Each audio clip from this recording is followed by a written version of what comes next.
Ang bahag ay isang uri ng katutubo at sinaunang kasuotan ng iba't ibang pangkating etniko sa Pilipinas, lalo na sa mga katutubo sa bulubundukin ng Cordillera. Karaniwang lalaki ang nagsusuot ng bahag na isa ring uri ng tapis. Ito ay isang pahabang tela na binabalot sa bewang at sa pagitan ng hita bilang panakip sa ari. Ito ay ginagamit kapag may okasyon tulad ng kasal, festa, binyag at kung ano-ano pa. Ang tapis o tapi ay uri ng kasuotang binubuo ng isang piraso ng tela lamang. Ginagamit ito ng mga lalaki o kaya naman ng mga babae na minsan pinanatili sa pwesto sa pamamagitan ng isang sinturon. Kagaya ng bahag, ito ay isang kasuotan na nanggaling rin sa Baguio at ginagamit din ito kapag may mga okasyon. Ang mga kasuotang ito ay nanggaling sa pangkat na igorot at ito ang mga katutubong kasuotan na ginagamit ng mga tao noon.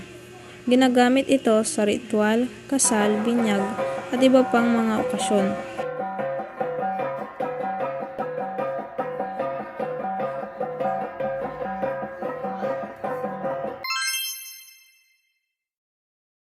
Ang barong Tagalog o barong Pilipino o barong lamang ay portadong pormal na kasuotan sa Pilipinas. Karaniwan itong kasuotan ng pormal o pangkasal para sa mga lalaking Filipino. Naging tanyag ang pagsuot ng barong sa pamamagitan ni dating Pangulong Ramon Magsaysay na sinusuot ito sa karamihan ng opisyal at pansariling mga okasyon.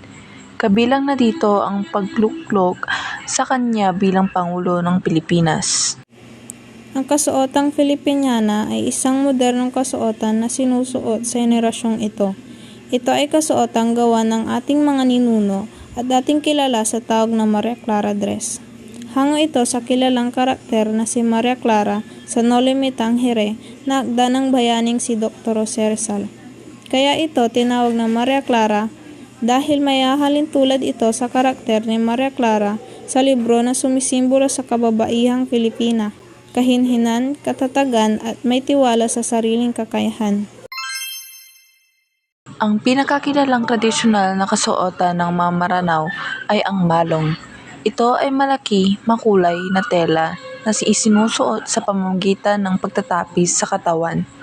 Isa sa karaniwang pagsusuot nito ng mga kababaihan ay ang pagtatapis sa bewang na ang tupi nito ay nakalaylay at isinasampay sa balikat o braso.